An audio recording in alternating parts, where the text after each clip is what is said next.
پزړګي میرا وريږي همیشه د یار خپل مناره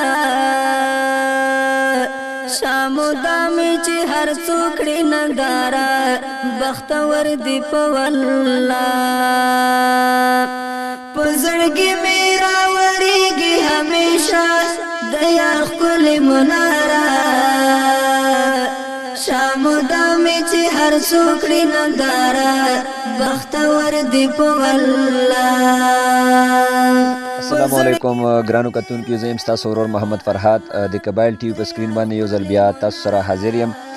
کتونکو، نن موږ راغلي یو مدرسه جامع حقانیه سفید مینار ډورہ سپاکوم چرته کې چې یو مدرسه د ماشومان پاغه کې سبق وایي، څه تکلیفات دي، څه ضروریات دي د هغې مدرسې. نو په دې حوالې سره به مونږ د ماشومانو سره به هم خبرې کوو، د دې علاقې چې کم مشران دي هغوی سره به هم خبرې کوو، د دې مدرسې چې کم امام دی مفتی صاحب دی هغوی سره به هم خبرې کوو چې څه ضروریات دي په دې مدرسه کې، څه تکلیفات دي په دې مدرسه کې ماشومانو ته.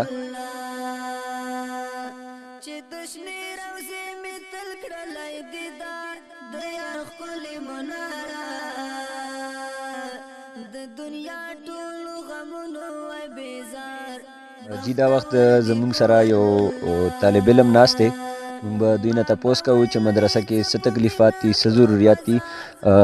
جی اول خو دا راته ووایه چې ستاسو نوم دی؟ هارون دا راته ووایه چې دلته موږ چې راغلو نو دا مدرسه موږ وکتله، صرف دیوالونه شته، یعنې چت پې نشته. دلته تاسو ناست دی، که دلته باران شو څه مسله وي یا باد شو وغیره نور یا ګرمۍ کې تاسو له په دې مدرسه کې څه تکلیفات دي؟ نو بس زمونږ بیا چوټي وي نو چې دغه باران یا باد وي یا ګرمۍ، لکه دلته چت نشته، نور داسې ضروریات. ډېر خلک تاسو ګوري په دې ویډیو کې، هغوی ته څه پیغام ورکوئ؟ بس مونږ ورته دا پیغام ورکوو چې مونږ دا دې راولګي چت پرېږدو. یو بل ماشوم موږ سره دلته موجود دی، دوی سره به هم خبرې کوو. ماشومه دا راته ووایه اول چې ستا نوم څه دی؟ عرفانه به چې دلته سبق له راځې په څه سبق وي، ناظره وي که په حفظ باندې؟ ناظره. په څومره سپاره کې؟ عرفانه به چې دا راته ووایه چې دلته تاسو د مدرسې ته راځئ، دلته څه تکلیف دی تاسو ته په دې مدرسه کې؟ مونږ چې باران وي نو چوټي وي، چې یا باد چې مونږ چوټي وي. څه وجې نه؟ آیا دلته څه تکلیف دی چې تاسو لکه باران وي ستاسو چوټي وي یا باد وغیره ګرمي وي ستاسو چوټي وي، څه وجه؟ چاته نشته.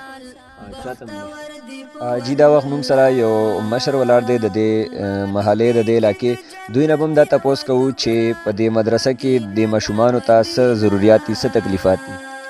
اوس فلحال خو چې کوم دی که نه موږ اوس د مدرسې پوس چت لنټر کې چې کوم دی کمای رای و لکه مثال کرچ و هغه هم راوړي دي، سریام هم په قرض باندې فلحال راوړي رو، خو لکه سیمټ و مثال ریګ و هغه وغیره چې کوم دی که نه و نور چې کوم دی که نه داسې وي چې لوندې کولینې و یو شی بل شی چې کوم دی که نه نو دا باندې چې کوم دی که نه داسې غټه چنده میله نور چا مې اخ کړي وه، لږې لږې پیسې چې لا میلو شي نو دا چې کوم دی که نه نه ولګېږي څه کور پرې باندې فلحال ونه شي.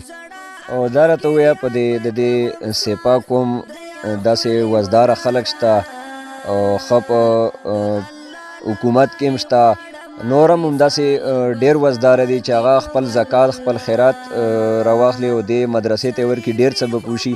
هغو خلکو ته څه پیغام ورکړي؟ بس موږ دا پیغام ورکوو چې دا چې کوم دی که نه پیسې به د ځونه مخکې چې کوم دی که نه لګلي دا قیمتي ځای کې به یې ولګېږي، دا به چې کوم دی که نه په ساغ ځای کې پښه باندې روشي، پیسې خو هسې چې کوم دی لګېږي یو طرف چې کوم دی ځونه بوسي، خو که دا مدرسه باندې یې ولګېدي چې کوم دی که نه دا به یې دنیا او آخرت دواړه پرې ښایسته شو. نو موږ دا پیغام دی چې کوم دی که نه چې په دا کې مثلا مرسته وکړي، په دا کې چې کوم دی مثلا ډېر هغه وکړي لوس وکړي، دا چې کوم دی که نه الله به دنیا او آخرت دواړه به یې ښایسته کړي. موږ سره د جامع حقانیه مدرسې مفتی صاحب ناست دی، دوی سره هم خبرې کوي. نو مفتی صاحب اول خو تاسو ته په قبایل ټي وي پروګرام کې هرکلی وایي. جزاک الله خیر، چې د خیر درکړي چې تاسو موږ دغه علاقې راغلو چې دا ډېره پسمانده علاقه وه او ډېره د غرونو والا علاقه وه او دلته راتلل هغه ډېر مشکلات وو، خو الله تعالی یې تاسو له جزای خیر درکړي چې تاسو هغه موږ له راغلو موږ یې وڅښلو. مفتي صاحب دا راته ووایه چې ته دلته د ماشومانو ته سبق ښیې، دلته موږ وکتل په دې مدرسه کې ډېر ضروریات دي. اول دا راته ووایه چې دلته څومره ماشومان په دې مدرسه کې سبق وایي؟ تقریبا تر اوسه پورې موږ سره تر 500 پورې ماشومان دي چې هغه سبق کې نظیره کې یا حفظ کې او نور به انشاءالله غرو درومي بس حالاتو کې خلک اسبابو کې وسایلو کې بیا به غرو درومي نور هم انشاءالله. مدرسه د موږ غټه او خو بس چتونه یې نشته هغه یې نشته وسایل دغه وجه نه خلکو رسیم نه. او دا راته ووایه چې د مدرسې کې داسې څه ضروریات دي، څه تکلیفات دي چې د هغې په وجه دلته تعداد هم کم دی. خلک خو ګوري بلډینګ ته چې کوم ځای کې مطلب ځای ښه وي هغې ځای ته خپل ماشوم لیږي. نو په دې مدرسې کې څه تکلیفات دي، څه ضروریات دي؟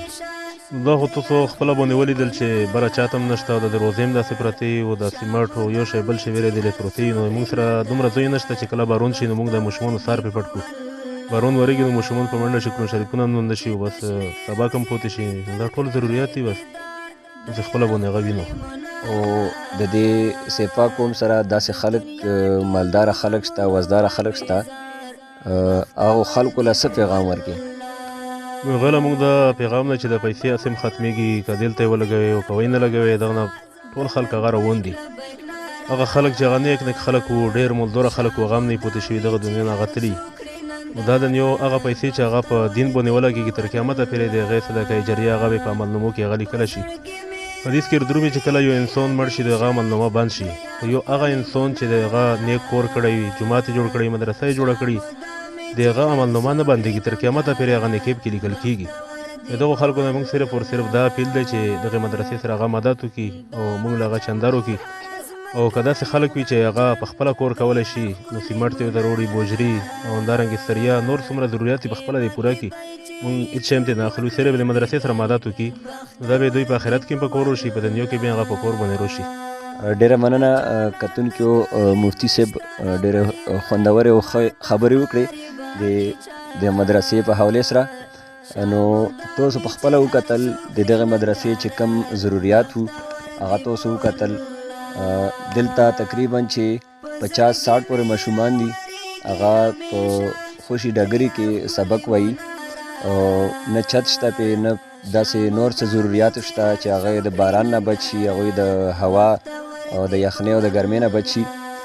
او که وګورې د دې سپا قوم سره داسې تعلق لرونکي خلک شته نامې به خامخا زه عالم ځکه چې هغوی له پته ولګي چې زمونږ په سپا قوم کې داسې ځای نشته، داسې مدرسې، داسې ضروریات دي چې تر اوسه پورې هغو نه دي پوره کړي. نو زه د محمد شاه صاحب له دا یو ریکویسټ کوم، دا شانتې سینیټر ایوب دی، میرزا صاحب دی، د جماعت اسلامي چې کوم امیر دی شاه فیصل افریدي، هغوی له هم دا ریکویسټ کوم چې کم زکات، کم خیرات، کم صدقې، کم کارونه تاسو کوئ هغه راشي د دې مدرسې سره هیلپ وکئ، هغه پیسې راوړئ په دې مدرسې باندې ولګوئ ځکه چې دا صدقه جاریه ده. تا نن په دې مدرسه باندې پیسې ولګوئ لکه څنګه مفتي صاحب خبره وکړه چې هر څوک به ځي د دې دنیا نه، دا دنیا فانی ده.